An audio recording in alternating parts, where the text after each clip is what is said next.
A thoughtful point to keep in mind. Throughout my life, I've often found myself pursuing obligatory tasks, as if driven by unseen necessity. In this instance, the path was one of health and fitness, a journey to regain lost vitality. This journey required diligence, curiosity, and a search for answers. If you can't envision yourself putting in half the effort that went into creating this book, then you already understand what not to do. Drink driving may seem like a simple choice, but the reality is far from it. The consequences are devastating and far-reaching. It might seem like a shortcut, a time-saving solution, but such choices speed up your own deterioration. Your abilities, mental prowess, relationships, skills, and everything else that makes you human, start to crumble. You may find yourself filled with regret and guilt. You'll question your decisions, wondering why you acted in certain ways when you knew the consequences. You'll recall these stories and berate yourself for not heeding the warnings. I cannot claim to know your lives, just as you don't know the trials I've faced over the past 2 decades. But perhaps, through shared experiences, we can find common ground. I urge you from the heart to respect lives, refrain from drink/drug driving or speeding, and feel remorse for the people you've injured. Otherwise, you risk prison, charges of murder, or lonely isolation due to disability. If you remain convinced of your own invincibility, then spare others the heartache. Choose the headstone for your own grave. Books should end on a brighter note than they began. So, here's the journey that led me to share the lessons life has taught me. Looking back, I see that my struggles were stepping stones, preparing me for a major challenge. My life-altering accident made me understand the depth of difficulty. I had shrugged off minor incidents, like near misses in my car. But nothing seemed significant until the week I was involved in a drunk driving crash. This horrifying experience landed me in the emergency room for 2 months, unconscious for 6 weeks, and nearly brain dead. I spent another 3 months in the hospital. The accident was a brutal wake-up call. I woke up not recognizing my family, confusing friends for angels, and assuming I was out the previous night when, in reality, 4 months had passed. Recovery was treacherous. I was wheelchair-bound, unable to navigate stairs or uneven ground. Simple tasks, like eating without choking, became challenges due to brain damage. Despite predictions, I moved into my own place just a year after leaving the hospital. The following decade involved frequent visits to day centers, hospitals, and mental health units. After much relocating, I found a place to call home. Over 20 years of navigating disability, mental health issues, relationship struggles, and societal misunderstandings have left me with few friends but many experiences. I've come a long way and, surprisingly, I am happier now. I use my story as a beacon for others.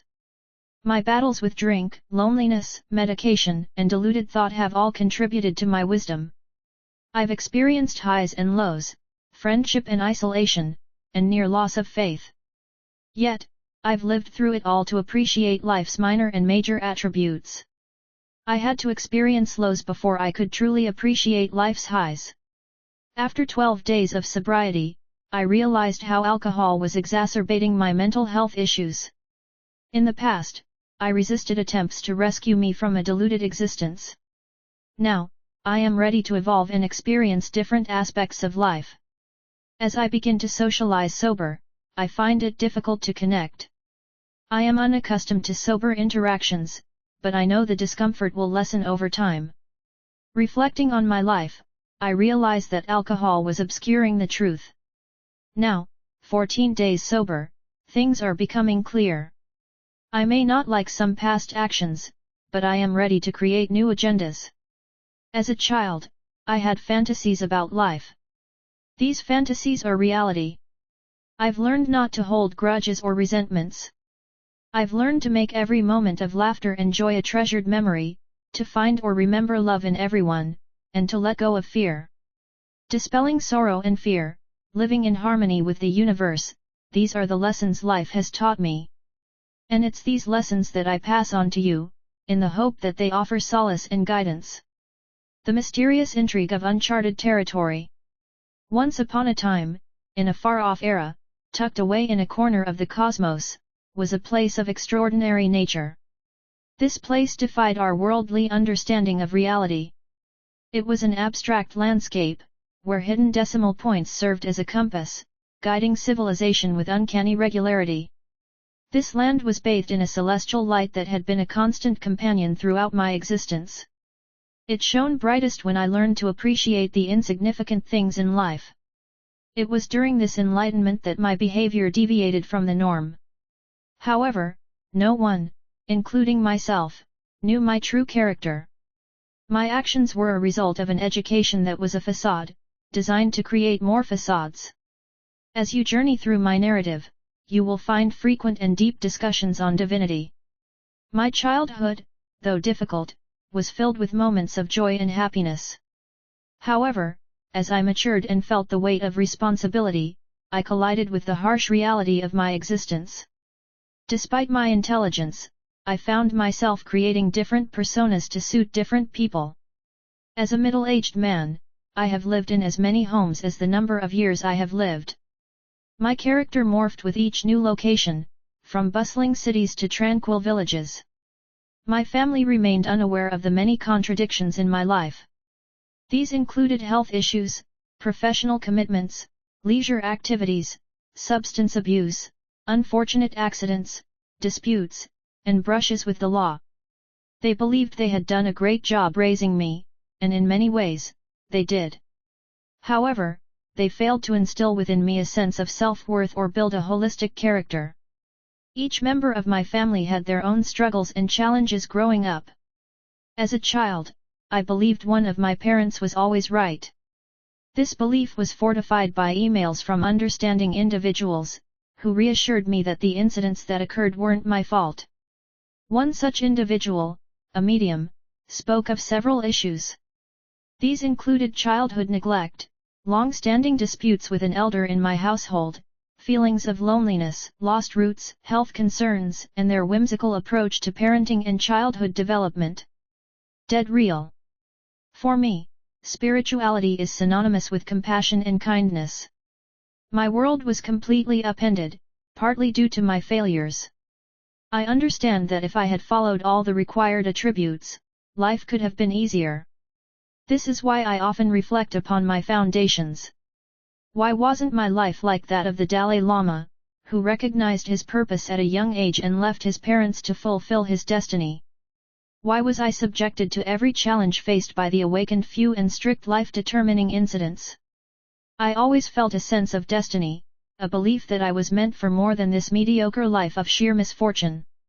I embarked on a journey to fulfill this purpose through writing books, making podcasts, and public speaking. This journey has morphed into the narrative you're engrossed in now. I always knew my potential to affect the divine evolution of this planet.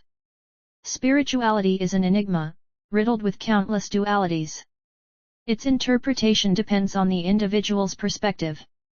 Some mediums struggle to comprehend my perception of life and reality, attributing my views to mental health. It was my struggles with mental health that led me to express myself through rhymes. However, it was spirituality and my dismissive education that guided me on this path.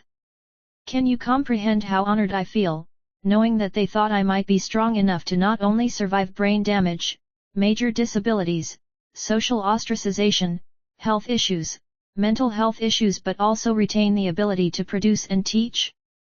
Every syllable, every number resonates with me on a deeper level, as I have memories, or guided thoughts, of these enlightened individuals. There were times when I was told not to go but take everything, not to sink or swim, not to eat but still eat, and not to say. My damaged brain doesn't always function when duty calls, but I strive to assist people in re-evaluating life and understanding the essence of difficulty. Adhere to signs. I was told don't look but notice everything. I was meant to know when I was getting a sign and do what this suggested. I was told to stop eating and told not to go in any establishment until a new world emerges. I went in practically every place in town. Later realization tells me, I did not do pretty much most what I was meant, that was until the new world emerges, a secret solstice not everyone knows of, then or now I must do everything opposite of which way I did. So, went everywhere now nowhere to go. Ate lots and little now don't eat, only made half days so far, I used to go 3-4 days on 2 sandwiches, this must be possible, Jesus went on a fast for 60 days, I haven't even done 3 days yet, but what's one of the important things we learn? You must eat, you got to nourish. Don't go to the station, so I fretted when I did, but they actually meant petrol station, don't buy the flammable liquid, they meant alcohol from a petrol station. Don't go there on this day, did one person, bearing in mind at one point I was meant to copy these people picked a beer right in front of me, I thought no. So I bought munch, this was constrained to things I should not eat, something reputed to keep you awake or have nightmares. We'd just spoken about doing stuff on a certain day and what this intends. Some nights I had insomnia, could not sleep, I am more carefree when lacking sleep, so I went and I ate some. I was so tired went bed at 5 p.m., slept 3 hours but the worst nightmare and sweats. Now I am scared to sleep, doing things on that day an old wives' tale is, you'll do them every day rest of the year. So I am not expecting much sleep so I started writing. A Brave New World. Stepping into the role of the creator, I was tasked with the momentous undertaking of shaping a new world. This was a challenge that brought about a profound change in my mental health after spirituality completely detached my mind from my conscious awareness. It felt as though I were dwelling in an obscure place, a place I thought I would venture into only after accomplishing significant missions. If this world falls short of expectations, let the blame fall on anyone but me. However, how is an ordinary individual, devoid of any spiritual foundation or learning, expected to understand the nuanced gestures of an invisible world? It was known that I might fail, but they still allowed me to proceed. Indeed, in a place where life is not respected in spirituality, there is no world. I was gifted with a fresh perspective, my life experience was meant to serve a greater purpose. This experience is meant to enlighten others, to teach them about the power we all possess, the power to shape our own realities, created through thought, intention, and belief. In this newfound reality, I construct an ideal world where everyone communicates and likes each other, a world devoid of deviance, crime, cruelty, secrets, and lack. Spiritual emphasis. I was born into a world shaped by realism, a world that no longer influences my true intentions. Despite the talk of free will, it appears that an unseen hand has guided every significant event in my life. The truth is simple yet profound, if you're involved in something you shouldn't be, the universe, in its infinite wisdom, will intervene. I firmly believe that my evolution was destined for mentorship, for sharing knowledge with others. It feels as if this day was always marked in the cosmic calendar. My school friends, the names I still remember, the events that unfolded around me, even my thoughts, they all seem to be orchestrated by higher forces to lead me to this conclusion. You may have misunderstood me, but nothing will deter my ambition to uplift humanity. My current life is rich with experiences and emotions that defy simple categorization. Words often take on different meanings in this awakened state. How can one expect to write a book, or deliver a lesson, under such complex conditions? Life is inherently unfair, but we must strive to make the best with what we've been given. This is a mantra to remember in tough times. My life and growth have been under divinely orchestrated circumstances. What I have to teach is divine, yet not always splendid. Every detail of my existence, from my birthplace to my parents, friends, colleagues, and acquaintances, were all predestined to teach and strengthen me. While freedom of choice might have influenced the direction, I never acknowledged the deceitful, cunning, and spiteful holy people. As a child, I believed things would get better. However, my thoughts often led me astray, into daydreaming about various scenarios. I imagined disasters and living an unfortunate life. I experienced health issues, family troubles, social difficulties until a drink-driving accident led me to rehab. There, a psychologist managed to change my mindset and remove such thoughts from my consciousness. He borrowed my mind, but for a good cause. If I had taken the right steps, I would have regained it. My destiny was to educate the world about the dangers of drink/drug driving.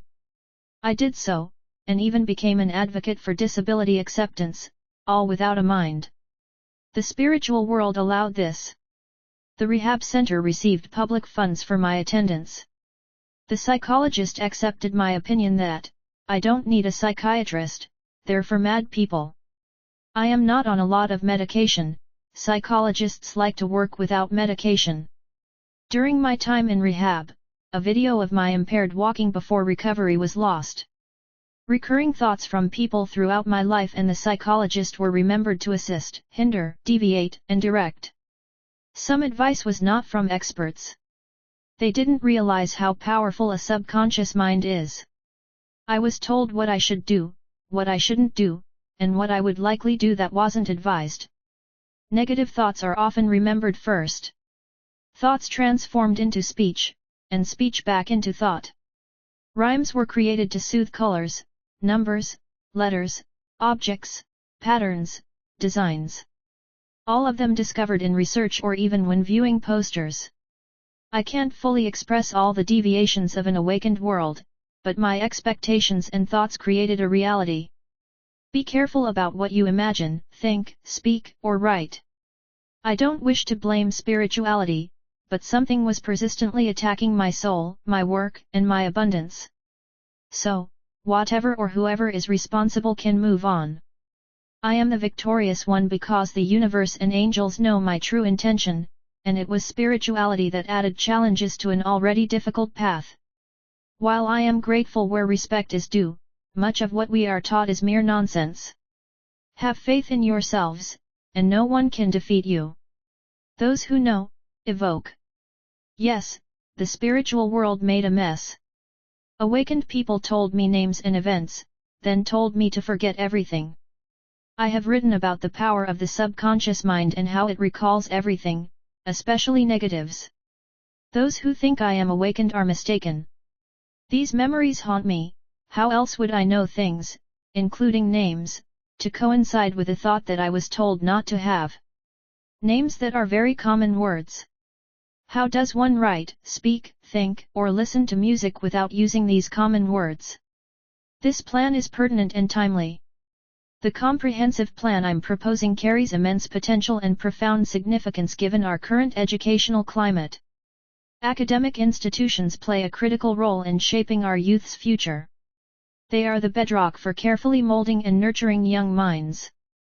To maximize the potential of each individual, it's crucial that these institutions maintain a strong foundation. The proposed curriculum is comprehensive, including lessons on cultural diversity and microaggressions. These modules aim to explain what microaggressions are, their implications, and their subtle influence on our daily lives. Another notable module, My Capable Mind, explores the power of thought and its impact on our perception of reality. An engaging series on disability studies will also be introduced, focusing on understanding, accepting, and challenging prejudices about disabilities. Until we meet again, I leave you with these insights. My personal journey demonstrates the importance of acceptance. Acceptance doesn't mean resignation. I was told I would rely on my wheelchair for mobility after my hospital discharge, but I refused to accept that as my reality. Instead, I relied on my inner strength and determination. I learned to stand up again, and while I live with a disability, it doesn't define me. What defines me is my spirit, determination, and pursuit of equality. From my rehabilitation time, I accepted that I wouldn't be able to sketch or write with my dominant hand. However, I worked around my limitations. I use my impairments as a tool to convey my message and deliver impactful anti-drink driving lessons to impressionable students. The formation and reinforcement of behaviors. Behaviors are shaped and reinforced over time. Negative reactions can discourage behavior, while positive responses can encourage it. This principle, known as conditioning, applies to both children and adults. Our behaviors, habits, and responses are all products of conditioning and repetition. This is the essence of behavioral psychology. Cognitive psychology, on the other hand, deals with problem-solving and memory retention. The person-centered approach considers how an individual's environment influences their behaviors. Active listening is a skill that many of us overlook.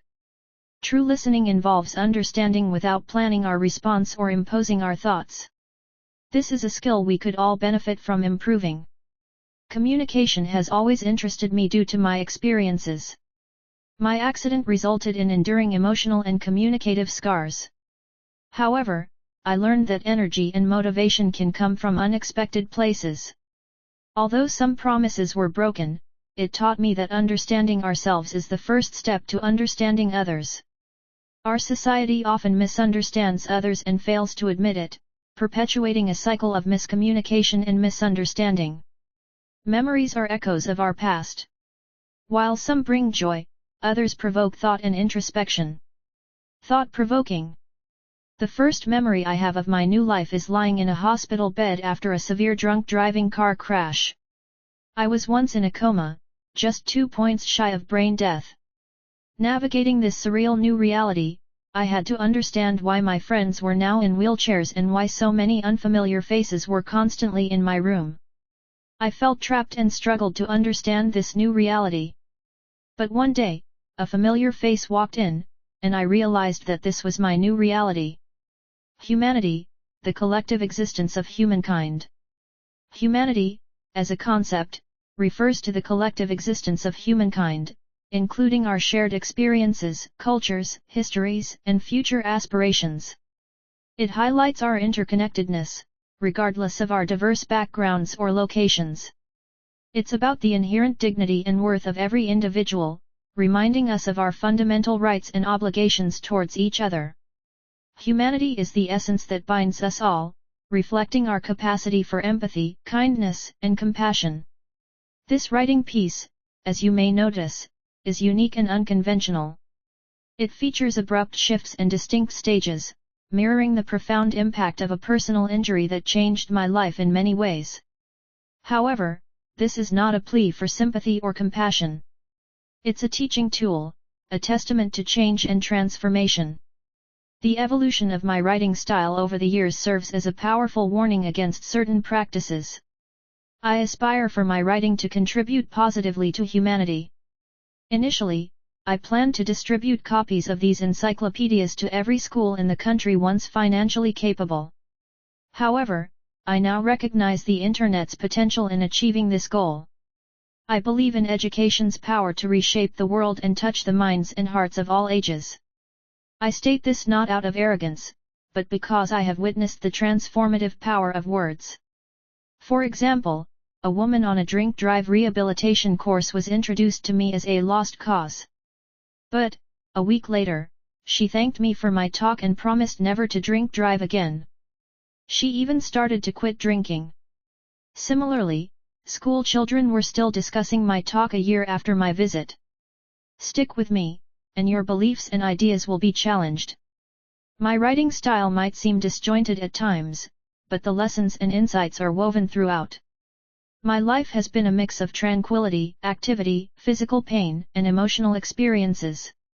I've always felt destined for grand things, and my childhood experiences, including a life-altering car crash, have shaped who I am. I envision a world free from drink driving, where acceptance for people with disabilities is the norm, healthy living is promoted, and soul nourishment is valued. I've realized that we still have a long journey towards true civilization. Some people resist change, struggling to accept equality for disabled individuals or the value of lifelong learning. Through my studies, I've gained knowledge that I aim to share, particularly about overlooked societal aspects. I believe that we can all thrive and help each other to achieve abundance. Everyone deserves this opportunity, but some face adversity and overcome it with resilience and determination. I dream of a world where people find joy in serving others, everyone can reclaim their right to happiness, the downtrodden are uplifted, and the mighty are humble. Saints may be among us, but we can't know unless we understand, empathize, and connect. Unfortunately, a drink driver who causes an accident is often overlooked as a fellow human. This is before considering the prejudice that disabled individuals often face. Such a person loses respect and becomes defined by disdain. If life seems unbearable and you seek adversity, society may struggle to relate. But if that's the case, then drink and drive, for you won't find any other community quite like this one. This podcast that you're reading is a small part of a book with a similar title. I still have a significant amount of editing to do and have only just approached a publisher. To conclude this section, I'd like to share my perspectives on a few pressing issues. I genuinely believe that the ideas in this book could greatly benefit schools or, at the very least, become part of public consciousness and discourse. The persistent problem of drink driving, an in-depth analysis. In today's complex world, it's universally acknowledged that no one consciously seeks to harm themselves or others, become physically disabled, or face an untimely death. However, the extent of our understanding and appreciation of this concept is questionable. My interactions with a range of individuals reveal a concerning trend. Many charged with drink driving offenses are more focused on the punitive measures, fines, or driving bans they face, rather than the inherent danger of their actions. This raises a critical question: why does a significant portion of the population still engage in this dangerous practice if there's no valid benefit or justification? The answer arguably lies in the deceptive allure of the ease and convenience associated with the act. However, as an old adage wisely states, difficult roads often lead to beautiful destinations, while seemingly easy paths can result in catastrophic consequences. As we progress into this new year, a year promising unprecedented advancements and leaps in human evolution, it's crucial to address this dangerous practice. It's not just about understanding the dangers, it's about recognizing that our holistic self-worth and well-being should be our primary goal. Neglecting our autonomy, ignoring our instincts, or persisting with morally reprehensible actions results in harm to both the perpetrator and the recipient. The formidable power of the human mind can lead to the development of new habits and behaviors in the face of prejudice and discrimination. This concept is not limited to the recipient. The perpetrator will also experience a shift in their neuronal pathways, potentially exacerbating the undisclosed burden on the other person. One intriguing hypothesis I encountered during my studies is the notion that people's disabilities could deteriorate due to societal interactions. Increasing evidence supports this viewpoint, transforming it from speculation to a scientifically proven fact. Drawing from my personal experiences, I concur with this assertion. Reflecting on my studies, I realized that I spent most of my younger years operating in survival mode. Each new day presented unique challenges that I had to confront head-on. The power of the mind is a potent testament to the resilience and adaptability of the human spirit. Actions such as excessive drinking, drug use, physical fights, drink driving, or reckless speeding can lead to physical or mental disabilities, and eventually, premature death. Living with a disability is a vastly different realm of existence. It's advisable to act responsibly to avoid a confusing view of social obscurity with the mind constantly operating in survival mode. Isolation, as experienced by those incarcerated, significantly impacts mental health. Living with a disability can feel like living as a prisoner in a world teeming with people. Social interaction is fundamental for successful development from early childhood and throughout life. Isolation and a lack of social interaction can cause more mortality and anguish than even harmful habits such as smoking. Unfortunately, our society often encourages maintaining a cautious distance from strangers. This preventive advice becomes a habitual practice for many adults due to mental health or disability issues. Interactions that do not yield immediate personal gain are often overlooked, contributing to why elderly individuals are usually more communicative. Humans are inherently social creatures, and the group's perception of an individual significantly impacts their self-perception. Individuals with unique views are often held in high regard. While there are numerous caring individuals in society, few of us take the time to truly introspect and question our virtues and moral principles. If individuals recognized what influences and changes their behaviors, they would gain insight into just how instinctual humans are. For instance, an individual's ingrained attitudes are likely to shift when they observe the majority behaving in a certain way towards a minority, underscoring the powerful influence of group dynamics.